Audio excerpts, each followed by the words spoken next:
get is, yeah, I don't know anything about racing. This is true. You're right. You're in the wrong show. Yeah. You're watching the wrong show if you want to hear like super engineer stuff.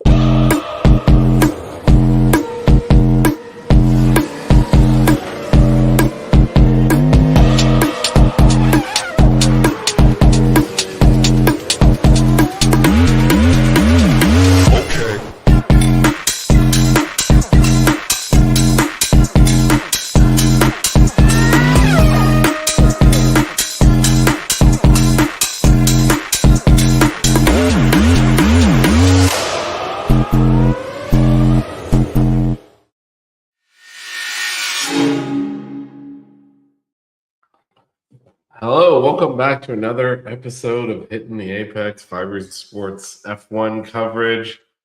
Evan Sones, my co-host. Thanks for joining me. Yep. Episode number 2, season 2026. Excited to Yes. And preseason testing is now complete, and we are, at this time in 2 weeks, we'll be reviewing a race. I know. It seems like the off season's so short when it comes to Formula One. I mean, we're so used to other sports. Obviously we're big fans of football, baseball, basketball, and everything like that. But it's like the off season for Formula One is literally like a month and a half, and that's it.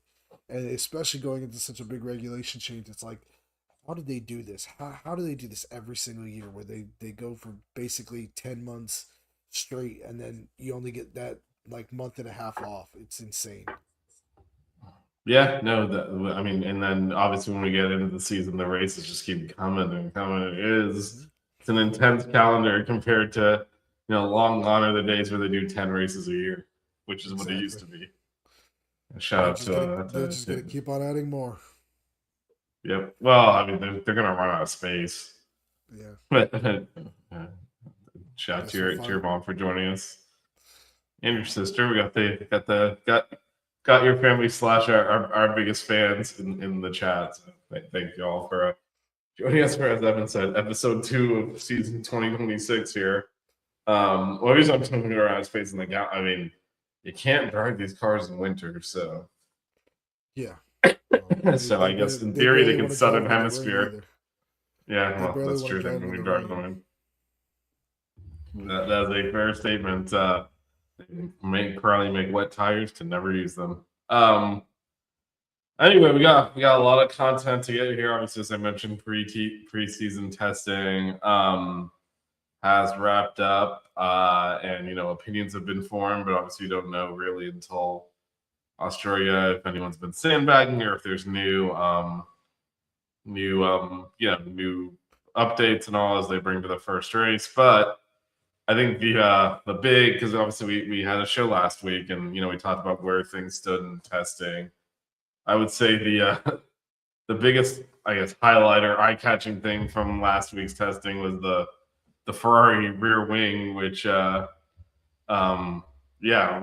kind of inverted itself. Very, very strange. Well, before we get to that, your mom is telling news here. Happy early birthday, Evan. Thursday, huh? Yep, Thursday. Keeping that from us? 38th birthday. We'll be turning 38 years old on Thursday the 26th. Well, congratulations. Happy early birthday. Thank you, Mom. And then, of course, back to the wing. What were your thoughts when you saw it kind of, I guess, rotate on itself and instead of just opening like most of the wings do, it flipped all the way around? And then how much of an advantage do you think that is an advantage? How much of an advantage do you think that is? What are your thoughts on it?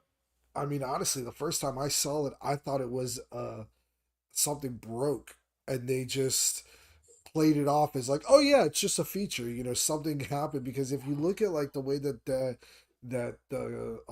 DRS, I guess, actuation was last year, the year before, all throughout, there's like a little swan neck piece that goes in the middle of the wing, and now, or at least with this past one, it seems like that piece is removed. So it's almost like that piece is what stopped it from rotating all the way around, and maybe they got rid of it and it just did it, and they're like, hey, we'll do this and maybe throw some people off, or it broke off or something happened, and or it didn't stop where they wanted it to stop, and now they're saying it's a feature. Oh, you never know with these teams. They're sandbagging. They're holding things back. They're doing so many things back and forth that you can never really think about what is an actual feature of a car, what could be the truth on a car. That could just be something that they did because they saw that their car could do it, and they figured it would make for good headlines, so that everybody would stay away from their starts, because their starts have been, astronomically better than anybody else's on the grid so far. So maybe it was just something that happened, and they were like, oh, we'll do it, and it'll take the news cycle off of our amazing starts that we've been having. You can never know in these situations. Does it seem like in theory it could be something that could work? Yeah, I mean it's going to give you a little bit more lift on the rear end, but do you really want lift on the rear end? Going 190 miles per hour, your whole rear end is gonna start to pick up a little bit more. And then to once it actuates back, it takes that split second longer to close. Is that something that they're willing to give up if it is a feature? If it is something that they're saying is an advantage. Because you got to remember these cars have two modes now. Or technically I guess you could say three, because there's overtake, attack, and the corner mode. But they have to go from that attack to corner mode. Almost every single time you're going from a straight to a corner. Are they going to give up that eighth of a second or a quarter of a second of downforce while that thing rotates around that 180 degrees? But I mean, we'll see. We'll see how it turns out when they go into Australia. Yeah, that was my thing as well. I mean, we're talking about, a sport where fractions of a second, split seconds make a huge difference, especially if you think about it over all the laps in the race. And that, as you said, this year in different, this is not just on DRS, straight snap DRS. This is every straight on every lap. You're going to waste that little bit of second for it, or fraction of a second for it to rotate over. Is that worth whatever they think they're gaining? It does feel a little bit like an engineering gadget versus an actual performance game. It looks cool, Yeah. but I guess we'll see. I'm assuming, I'm assuming the other teams also poured over the data, and we'll see if you'll know it worked if other teams show up to Australia with the same things. It's not that hard. It's literally just changing the gear on it. It's not that hard to mimic, and it looks cool. It's actually because it's already a movable element, so getting it to rotate all the way over is actually not that difficult from once you have it able to flap open, getting it to fully rotate. If another team wants to copycat that, they can bring it to Australia. Funny enough, I think the one team that's got it the best so far that I've seen, at least, is Alpine. Alpine with that element just flopping straight down and making it basically, an open-ended wing, where there's not even a top and a bottom element to close. It's just, it's like this, and then it flattens. You're basically going from having, two pieces that have like a letterbox opening almost, to having just one main, plank at the bottom, and then, the back end is basically an air brake, that opens up and slows the car down and gives you that downforce. That to me it seems like a more elegant and effective way of using that, because essentially you're going from having, you know, no drag in, that one element on the bottom to going to full, downforce when it pops back up. So I saw that and I was like, that's got to be what everybody's going to start copying and moving forward. But then you see stuff like this and it's like, whoa, that's out there. I would say this ranks up there with, the what was it called? They called them like the TIE fighter wings or the X-wing wings that they had in the late 90s, where you saw Right. the Formula One cars on the side pods have these little wings that popped up, that they had there, that were basically standing as high as the driver's helmet, but on the side pods. You know, you saw that for a little while. You saw And like then it got what banned. yeah, then it got Well, it banned. wasn't safe, so to have Yeah, elements that are. and then you saw Yeah, I do like think it's interesting here, though, that this went from a everyone, a DRS rule, which was very heavily restricted when you could open it, when you can close it, what it meant, to the teams developing a movable element for straight line speed that they were allowed to use and kind of develop within whatever the regulation parameters were and not be restricted to. You will have that single flap open on the straightaway between these 2 points if you're in this range of the text. It's kind of like you said, the Alpine solution's interesting. It's cool that now we're getting to see them get creative and come exactly. up with their own solutions instead of just having a basic part that moves that's regulated. So we're seeing some cool stuff here. Yeah, which is what we love about these new regulation cycles, especially in a situation like this. You know, the best form of Formula One, I think that we could all say, you know, was when you saw all these cars out there and they all were completely different, they all looked different, and they all drove differently.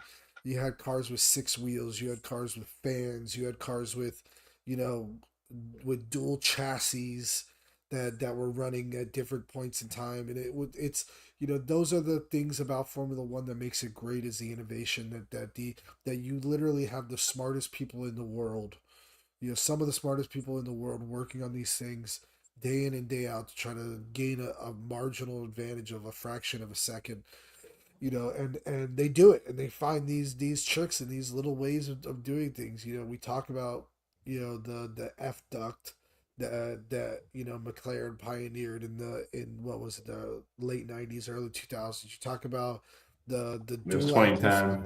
Yeah. 2010, I'm sorry. You talk Yeah. about, you know, the dual axis steering that Mercedes had a few years ago.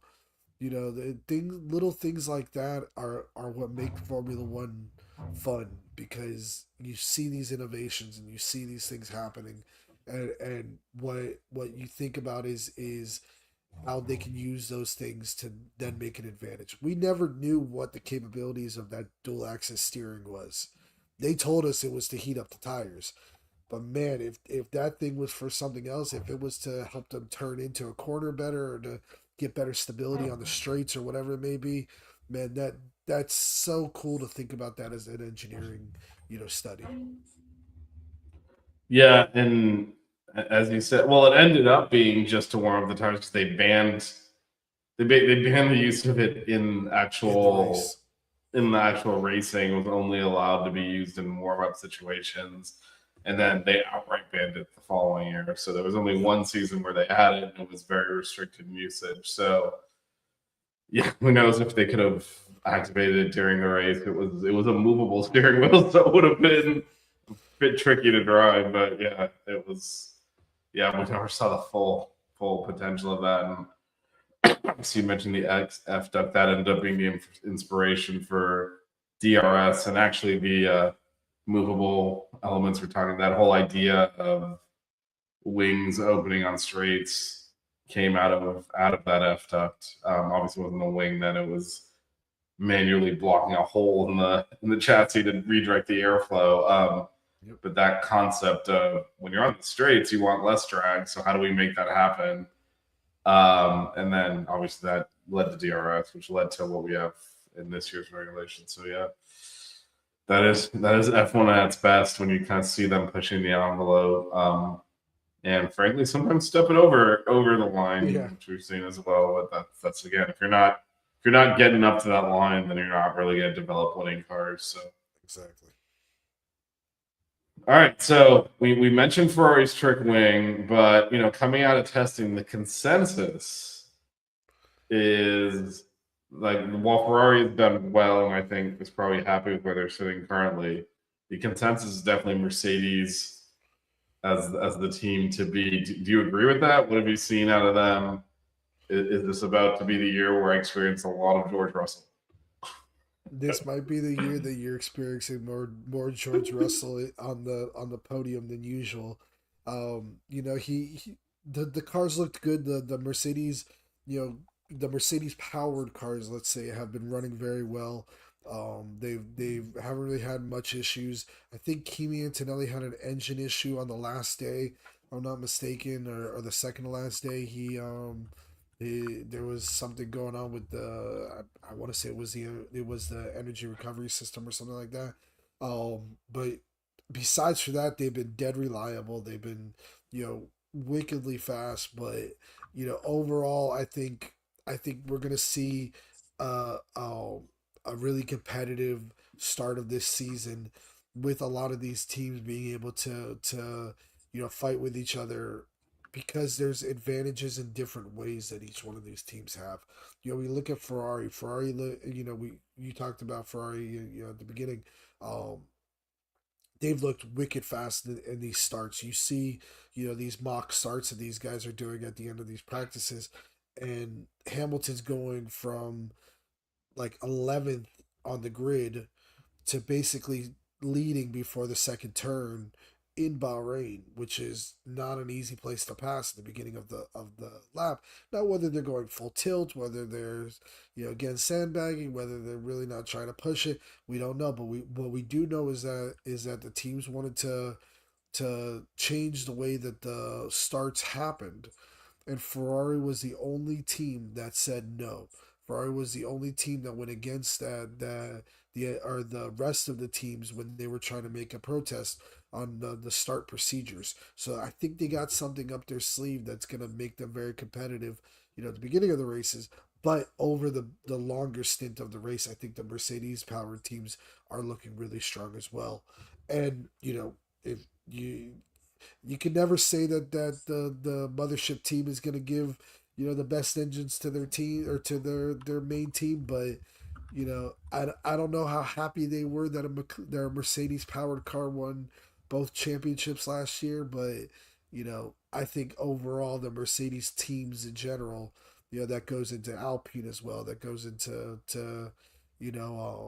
McLaren, that goes into Williams. All of them have looked very strong when it comes to race pace and reliability overall. And I think that's something that's actually very cool going into this new generation, is that the reliability is there. So we're going to see good racing. It's not going to be a lot of cars breaking down or engines blowing up. You know, Gone are the days where these engines, got what, three races out of them and then would go kaput. So it looks like they're going to be pretty reliable going into this year. Yeah, they look reliable. Excuse me. Not everyone is, of course. One team in particular we can get to in a bit. But I will say there is one thing, and this obviously affects half the grid, I believe, is Mercedes powered at this point. There is an issue with their engine potentially, so just a little bit of background. They measure the compression ratio of the engine when the engine is cold. Most engines, and historically all engines, have a lower compression ratio after the car heats up. So the limit you're allowed right now is 16-1. So normally it drop into like the 15, almost 14 range when heated up. The Mercedes engine goes the other way. Its compression ratio goes up.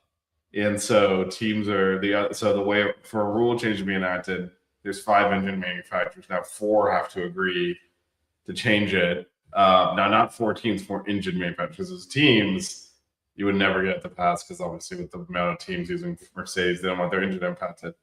So initially, the teams, came together, and we're going to vote on a proposal, which if all 4 of the other manufacturers vote on will pass, to by August ban or do a hot and a cold measure to see that they both had to be compliant. But it turns out some of the other teams going the other direction wanted to only do a hot measurement.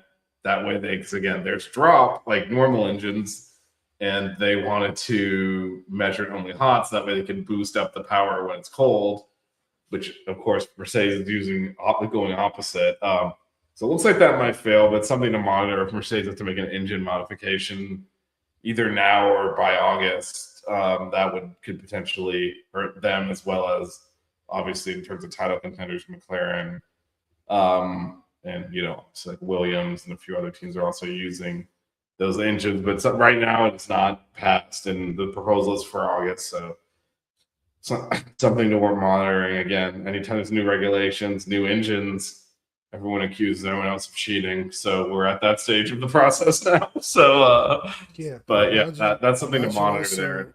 also, imagine also, getting into that. Like August is a long way out. That's what, half the season, more than half the season's worth of races. Imagine if Mercedes or McLaren or any of these teams that have the Mercedes engine, start running away with this championship. By that time, is there going to be enough time left for, a Ferrari powered team to come back, or Audi, or maybe a Honda powered team, to come back and fight against, So I get carried away here, man. those cars. Yeah, that was what was interesting to me about that whole situation, is that they're waiting so long to get back into retesting it all. Like August is like, why go that far? Well, because I think so. Here's the thing, right? So I think they almost don't have a choice in the interest of sporting fairness. Mercedes developed this engine to that is the regulation.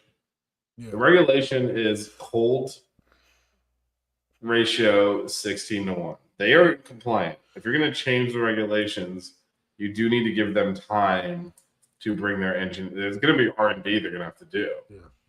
They kind of outsmarted everyone with the way they did their engine. Again, going against the reason that the regulation was written that way and the test is done that way is because no one's compression ratio actually gets bigger when the engine heats up, and because of that, they were simply, hey, they found a loophole essentially, because they went the way that no one was. It would be like if they measured the weight of your car to see if it was underweight. They obviously do it at the end of the race because you're dropping fuel. Yeah. Now, if you somehow figured out a way to get it to gain weight or something, and somehow, obviously that wouldn't make sense because it would slow the car down, but that kind of thing, we do something so counterintuitive, they don't really measure for it, because what's the point? That's what Mercedes did here. So I think this is all just in the interest of making sure they have if you're going to go this route to likely fundamentally force them to change their engine, this is not a minor change, then I think they said that. I think it's just because they need time to actually do that. There's no way. And if you want to just DQ half the grid in Australia, that's what you're looking at if you don't do that. The other thing is, theoretically, they don't do engine development in season. Once you lock in for your first race, that is your engine for the year. Like, that's their engine spec. They're not really allowed to bring upgraded engines during the year. Like, they're like, oh, we got a new Mercedes engine in the middle of the year. They don't do that. Isn't it like, even though reliability, they can fix things for reliability, but not for reliability and safety, with under supervision they can make changes. But the reason they do that is that the whole thing with the power units, now you can use you take penalties, you're limited to the number. They can't have different types with those restrictions. The other thing is, even though obviously Ferrari and Mercedes, these are engine manufacturers and teams, they are supposed to treat all their teams, including their works team, as just people they're supplying an engine to. Yeah. And obviously that's a little bit ridiculous. Mercedes obviously working with the power unit part of the company when they develop their car, but in theory they're just supplying an engine to themselves, and so making changes and advancements in the middle of the season that could potentially cause design issues. Like, this is an example. I don't know. I think in the interest of sporting regulation, it's not a good look. They wouldn't do this. But for example, last year, let's say it was Mercedes chasing McLaren instead of Red Bull. Hey, we brought an engine update. These are now the new engines you get, and they completely ruin whatever McLaren's doing. And it's just like, they can do that. So that's why you get your engine. They get it. They'll get it in the preseason. You develop your car in concert with that engine. You kind of stick with it. So not only is this a radical change to even get an engine in compliance, but it also forced all the teams with Mercedes power to figure out, okay, how do we fit this in, design around it? Could potentially change the shape slightly. Like, there's all sorts of Yeah. issues with doing in-season engine changes that just I think they don't want to go there if they don't have to. And right now, it looks like they don't have the votes for it because it looks like some of the teams want to actually further exploit and have the cold ratio even higher, and say the heat ratio needs to be 16-1, in which case they can also go higher than the cold ratio. Yeah. Further disadvantage percentage. So more to come on that, but so far they have been kind of the star of the show in the preseason testing, and we'll see how that translates to Australia. Yeah. I mean, we like to talk about how this testing is a lot of sandbagging and a lot of basically lies going into the season. Australia is going to be when we see these cars for the first time. I think I said it last week. The first time we're going to see those cars at full tilt is going to be Q3, the Saturday before the race. Up until that point, nothing else is going to really matter because they're going to just get through Q1, they're going to get through Q2, and then by Q3 that's when they're going to go full force. We'll see what happens then, and we'll see where these cars are. You know the one team that we haven't really been talking about, though, funny enough, is Red Bull. Red Bull has looked solid. And even AlphaTauri, they've looked solid. Not great, but they've looked solid. I think that Red Bull powertrains is going to be, competitive. We'll see how it stacks up to the Ferraris and the Mercedes. But what do you think about Red Bull going into this year? Yeah, I mean, look, so Red Bull's always an interesting team to figure out, right? Because it's always hard to tell. Like, how good is that car? Is that car that good, or is Max that good? And like last year, we still don't know. Yeah. Max drove it to the point where he was still in the championship in the last race. Again, there was a lot of McLaren stumbling down the finish. A lot of things went into that, but I don't think anyone thought that car was in the league of the McLarens. There he sat. So it's kind of always hard to get a read on it. But this time, I mean, yeah, they look solid. I agree with that. But I think there is a line between the top four teams and everyone else still. Like there has been the last few years. Like those are the teams that you're really like on pace. Because obviously fluky things can happen. We've actually seen the Red Bull B team, AlphaTauri, win a race. Like you've seen fluky things, but on pace, McLaren, Ferrari, Mercedes, Red Bull are the ones that can win races on pace. I think that's still the case. I think what's surprising me a little bit is it feels like Red Bull is the fourth of those teams right now, which is not really as much as we weren't sure exactly how quick they were last year. They certainly didn't look to be fourth, and they kind of look that way now. That's surprising me. I mean, I do think that they're kind of flying under the radar, a little bit more than we're used to seeing, because everybody else is getting the headlines. And I could even go as far as to say I think McLaren is kind of right in there with them. I think McLaren, there hasn't been a lot of, news surrounding them, but then you get Oscar and you get Lando pumping out, fastest laps or second fastest laps of the days or of the session or whatever it may be. So, I think funny enough, the two strongest teams from last year, the one and the two in the drivers' championship, those are they're not getting the headlines, but again, this is what we want to see. We want to see this competition.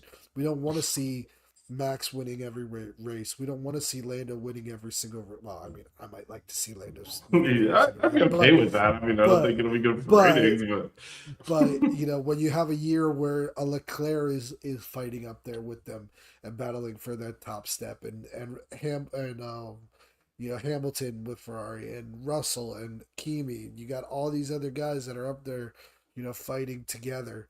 That's when Formula One is at its best. So, I think it's kind of interesting to see how they are kind of flying under the radar a little bit. Obviously, Carly still probably thinks that they're gonna win both championships by 1,000 points this year somehow, some way. But it is exciting to see that a new powertrain manufacturer, at least one of the new powertrain manufacturers that's come in, is looking really good or looking Yeah, decently and good. yeah, no, I agree. I mean, they've kind of been, technically these are in collaboration with Ford. Obviously, Red Bull powertrains took over a lot of um, what Honda laid the groundwork for in the last few. So they're new-ish, I would Yeah. say.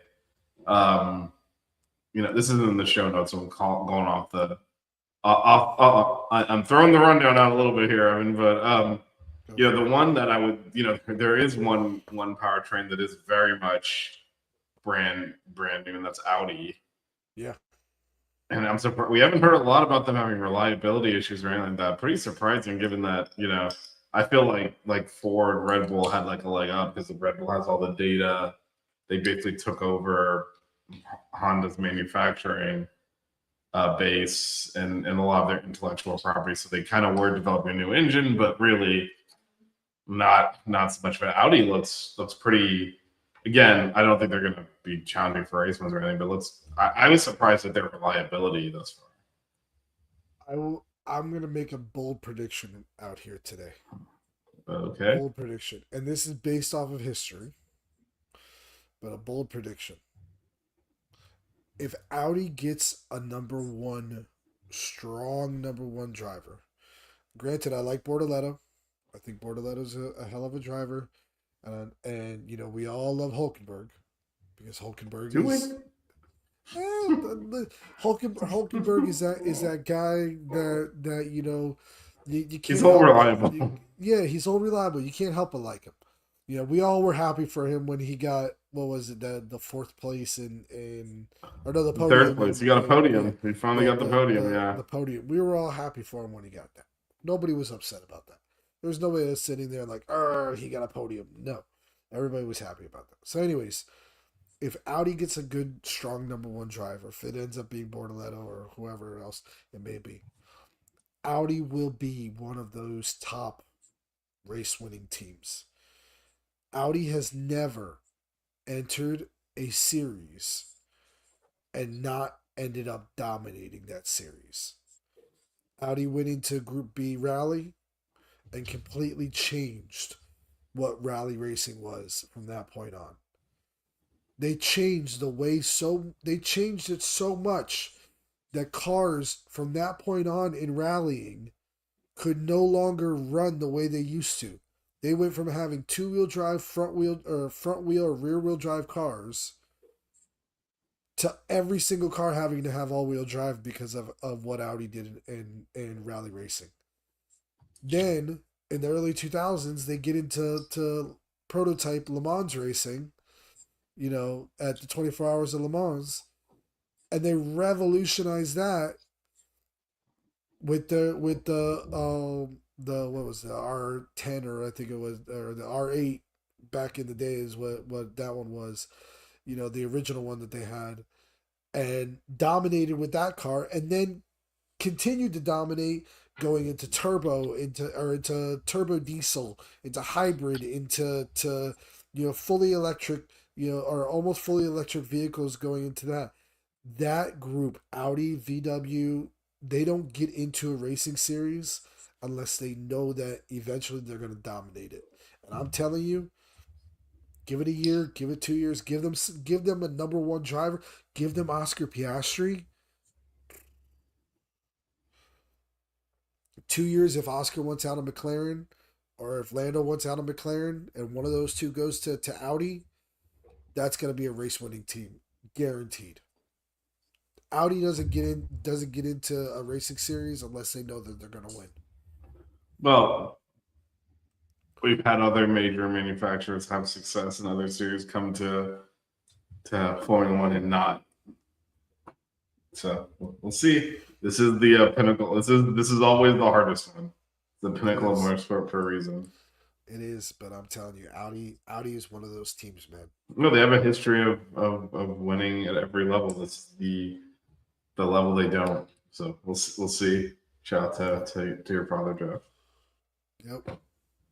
Yeah, we'll see. I do think though, good start for them just to be reliable and not breaking down constantly. Again, they much more so than Red Bull have developed this from scratch. I mean, I'm assuming Cadillac's long term plan is to eventually have a General Motors badge, whatever they want to call it, engine.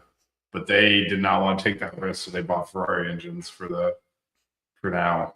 Looks And like it's played out pretty well so far. yeah, it has. But to your point, if you eventually look, McLaren obviously was able to win Mercedes engines. It is possible, which is funny because McLaren's whole switch to Honda the second time around, the disaster was based on the concept that the only way you're going to be able to compete in modern Formula One for world championships is by either being a works team or having a dedicated engine supplier. That blew up in their face. They obviously ended up going to Renault and then Mercedes and winning Mercedes. So they proved that that wasn't the case.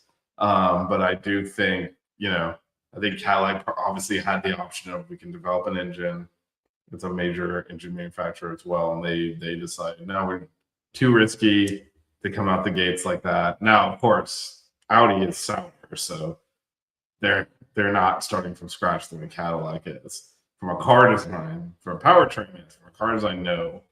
Um, so different challenges, but there, I feel like it'd be interesting if Cadillac eventually, obviously not this year, probably anytime soon, but down the road, makes that decision to hey, let's build our own engine, our own powertrain, and the same way Audi is doing so now.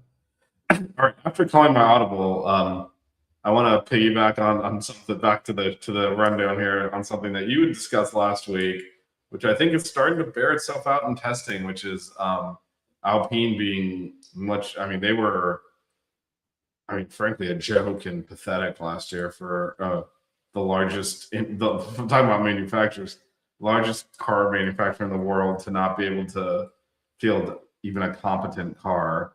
Now they've obviously switched powertrains. They've stopped developing their own engine. They've gone to Mercedes, which for them is a lot of egg on the face. Yeah. That they Alpine with Renault racing history won championships as a works team. We're the engine that powered Red Bull's most of Red Bull's championships until Honda came in. That team had to basically say we can't do engines anymore. Yeah. Shocking, but you know what? Again, these are short term. We'll see long term if it pays off for them. But they're looking. We mentioned the top 4 teams, and there's a line. They might be at the front of that line. What are your thoughts on them? And I guess also as an extension, how they stack up. It looks like Haas might be their main, at least earlier competition. How do you see those two faring? Yeah, I mean Alpine is looking, fantastic. Realistically, they had the most testing time, being that they were the last place team last year. Besides for obviously Cadillac coming in as a new team, but you know, we knew that they have good people in place, to run the team. We know that Flavio Briatore is not going to come back to a team and not want to put them in a position to you know be at the head of the table. They want to be up there fighting with the Mercedes, with the Red Bulls, with the Ferraris, and the McLarens.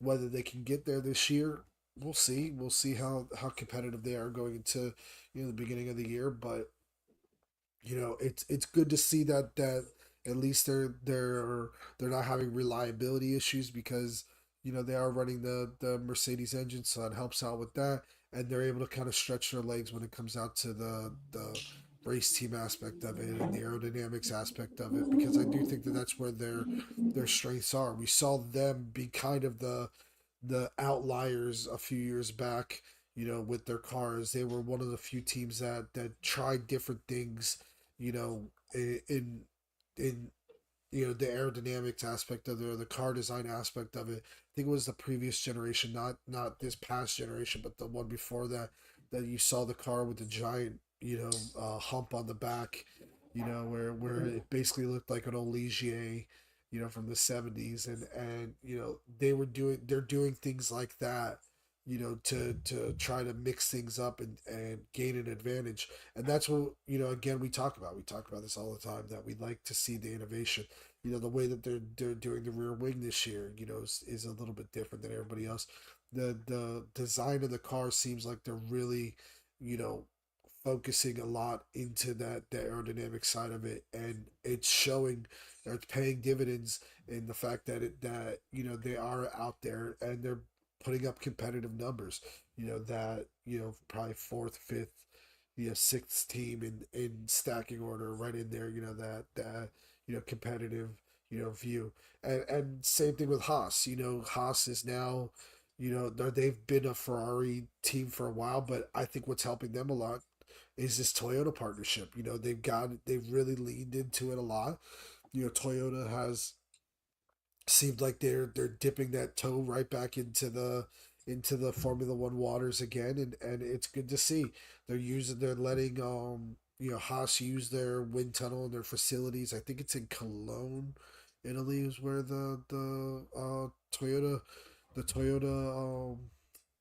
factory is, or the Toyota the GR Gazoo Racing European factory. I think it's in Cologne, Italy. Um, Cologne's Germany, right? Maybe it's somewhere in Italy. I don't remember exactly where it's at. Okay, that's not relevant. Yeah, but I could have Yeah. sworn it was. Anyways, so they're letting them use their wind tunnel there. Obviously, the Haas's the chassis are made by Dallara. If I'm not mistaken, they're still building their actual chassis, and they're doing their aerodynamics. But again, with that Ferrari engine, they are running really well, and with the Toyota, backing, it's helping them out with that. So, um, that it's again, it's good to see these competitive teams. There's only one real team that we've seen going into this year that seems like they're, really that bad. But when we get to talking about them, I think that's gonna be a change, which we'll see how that plays out going into Australia. But yeah, I think those two, Williams is gonna be up there as well. Even though they seem like they're a little bit overweight right now, the car seems a little heavy on the nose.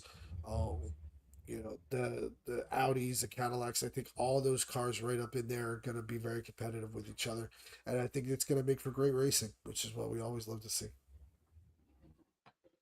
Yeah, I think the midfield, especially initially, will be interesting. Reliability is always an issue as well early in these car development cycles. But yeah, I think I've been impressed with Haas as well. Just kind of plugging along there. They've been under the radar for a while, just in terms of a team that's, doesn't have a high ceiling as a team. They're not going to ever compete at the top of the grid, but it's just been solidly, putting a competitive car out there that, I mean, again, we're not that far removed from them and Williams trailing around the field by several seconds, and they've now turned it to where you're surprised if they're not battling for top tens on a weekly basis. So yeah, been impressed with them, and yeah, Alpine. We're gonna see now. This is gonna put more pressure on their drivers to perform. Last year there was zero pressure. The car stunk so bad that no one expected anything of them. A little bit of a messy situation last year. Obviously, Gasly's entrenched, but the other seat kind of went. It was a little chaotic. So we'll see how that goes. If there's more expectations put on that team, but they have taken what appears to be a pretty decisive step forward from a development standpoint in this generation. So we'll know more in Australia for sure. We definitely will. And we talked about the front four teams. We talked about the middle. And it's time to get to where your boys are sitting at the back. Aston Martin. So this Honda engine, so far at least, disaster, reliability issues. They weren't even capable of running extended laps because of reliability issues. They had short stints. When they tried to run it longer, both cars blew up. I know you're very confident in this project. What are your thoughts? Look, obviously, it's not. We talked about this a lot with the last generation of cars, right? Yeah. Where did that start from McLaren? Lando pitting on every lap so they could top the fluids off, and it ended with them back-to-back constructors championship and him winning the drivers championship. So, it's not where you just because they're having reliability issues in the opening, since the new design does not mean it's not destined for greatness. But what are your feelings right now on where Aston Martin is today? I mean, they're not right. There's something fundamentally wrong with that car as of this moment. I think my confidence with them stems more from the people within that team. The Adrian Newey's, the Lawrence Strolls. Those are the ones that I put my confidence in, because I think that there's no way that this team is gonna be this bad. Um, I don't think that Adrian Newey is going to put his name on a car that is going to be this unreliable throughout the entire year. That's going to be this uncompetitive throughout the entire year. I think they're going to get this Honda engine figured out. Honda usually does a pretty decent job on developing an engine. I mean, they've only made probably the most engines in the history of the world. So I think that it is one of those situations that there's some gremlins there. Hopefully they'll figure it out before Australia, but I do fully expect them to be a lot better than what they've shown these past 2 weeks of testing, because it's just there's no way you put Tom Brady and Bill Belichick on the same team and they come out and have a 1-16 season.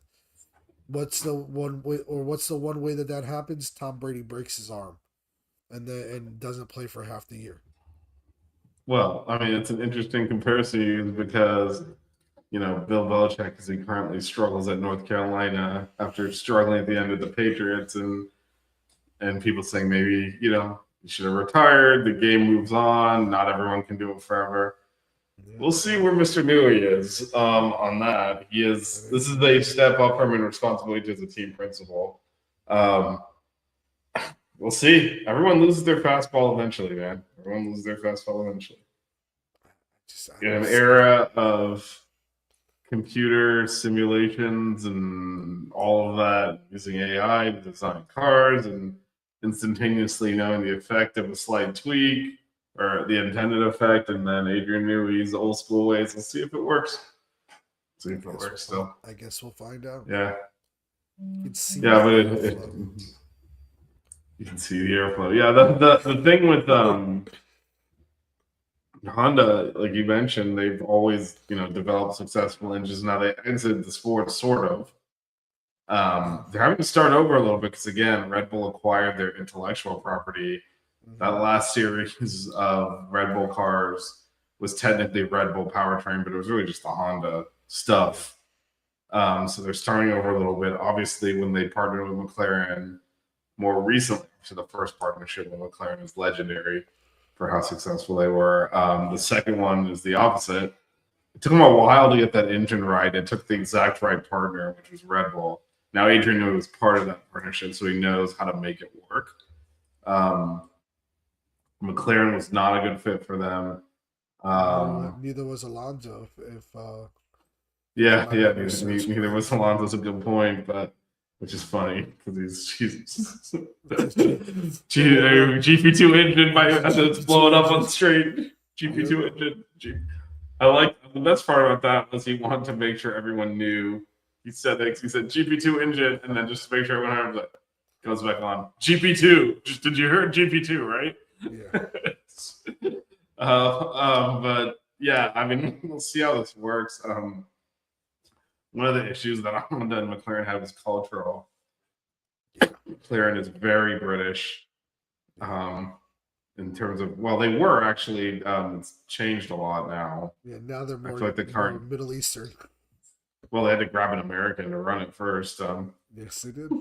No, I mean that was part of them saying we need to. That Honda failure, part of it was culturally it didn't work. That it was just a match made in hell essentially. But part of it was also it forced McLaren to realize we have to open up a little bit and not just do everything the way we did 15, 20 years ago. And part of that opening up was, yeah, it's run by an American now. There's a lot of Middle Eastern money, but that's in every sport. But culturally, was a big shift. Yeah, wasn't that like I the end mean, of the Ron Dennis era and everything too? Was right. yeah, well, the Ron Dennis era, yeah, that coincided with some of it. So they went to Honda right after that era. Okay. Hadn't really fully made all of the changes that they would eventually make. But culturally, I mean, there's actually it's an old documentary, but part of the that there is a documentary documenting the that partnership. Oh, God, it's on. It was on Prime. I wonder if it's still there. It was literally like 10 years old now. I think it's called Grand Prix Driver or something. It was when Alonso and Stoffel Van Dorn were their drivers, but essentially they show like them developing the car leading into the season and all of the issues they had with Honda. It's from the McLaren aspect, but I mean, they're literally the engine fully developed in Japan, and they fly it over to Woking. And the McLaren team has not even seen it yet. They built the car. It doesn't fit. They've got to bend parts to get it to fit. It's like a fascinating look. They couldn't get it to start.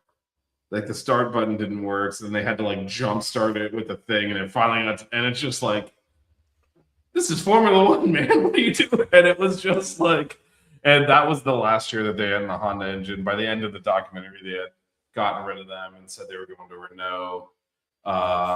So I mean, but you could see like there was no way that was going to work. Now, of course, again, like of course with Adrian Newey, he was very successful. So I don't think it's gonna be that kind of issue, but that was very much that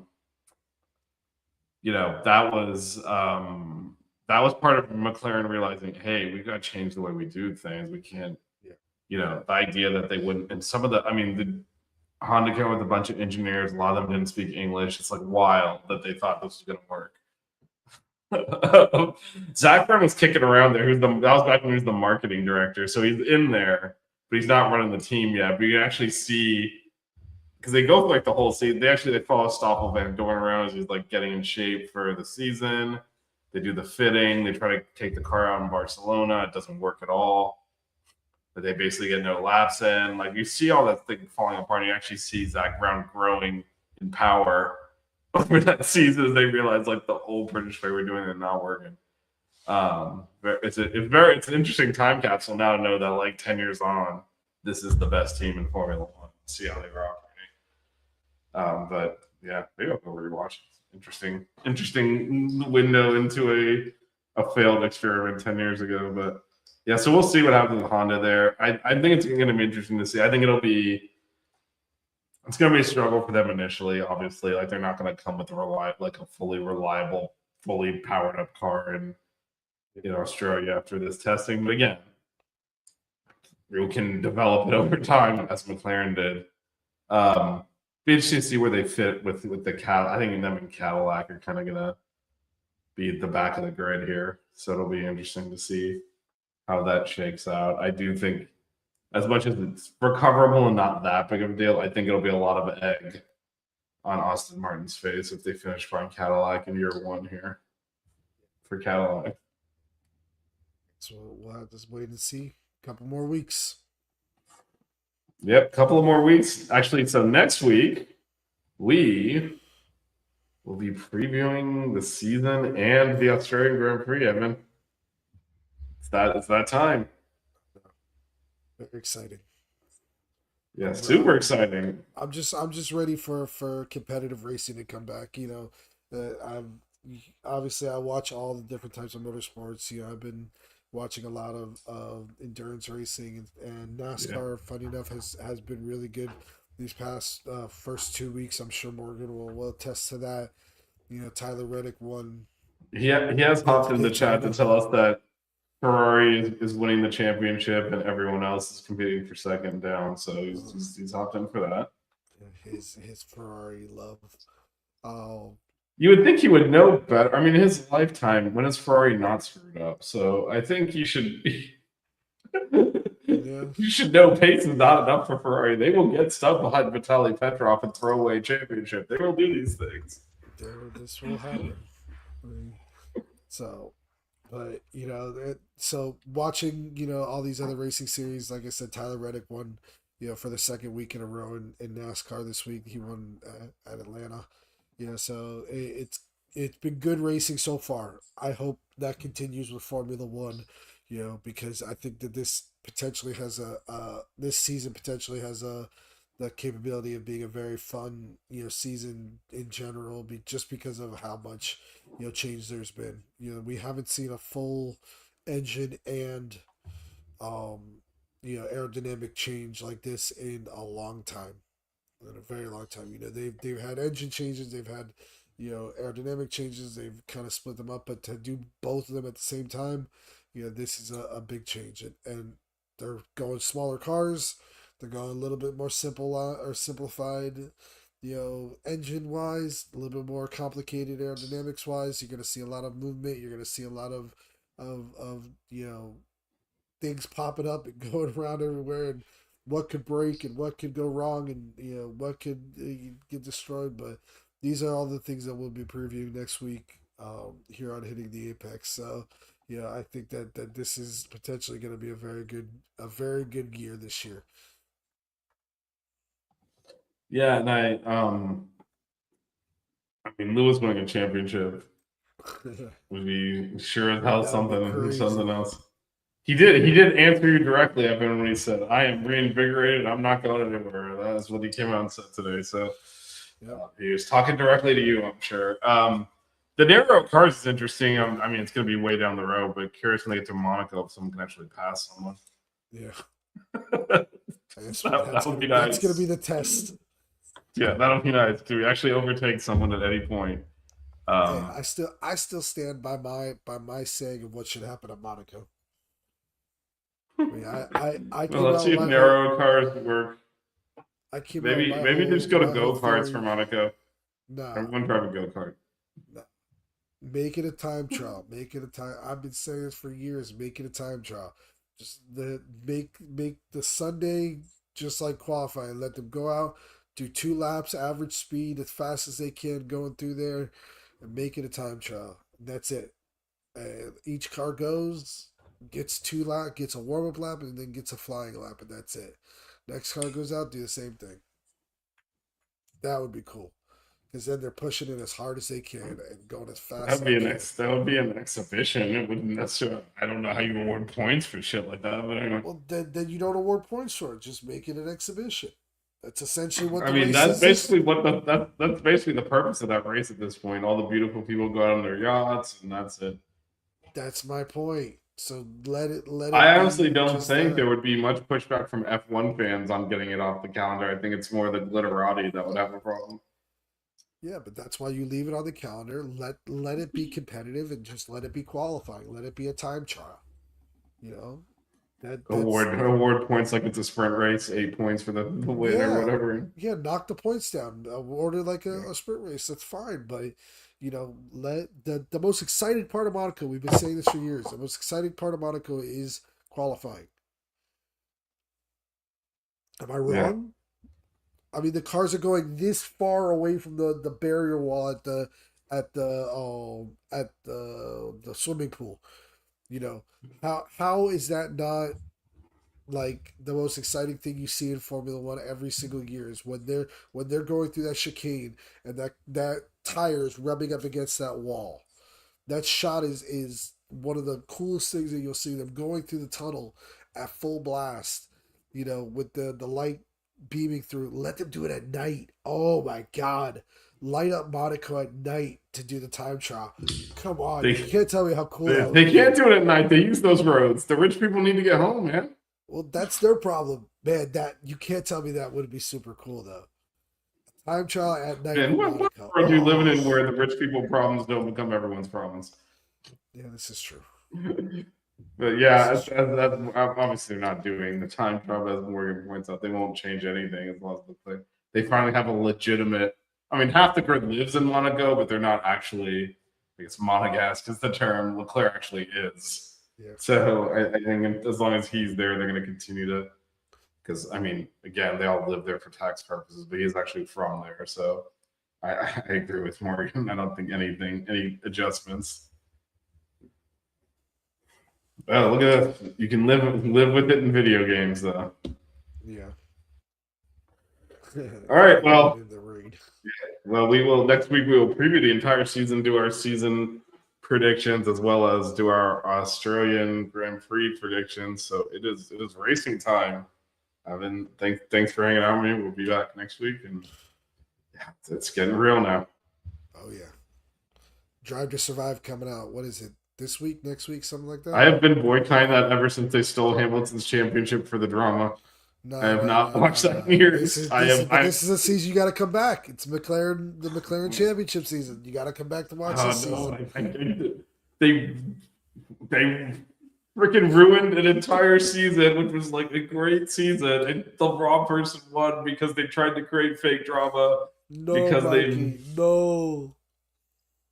I mean, it's still so wild that they just ignored the entire rule book in 10 different places and handed Max the title. It's insane. No, Michael. No.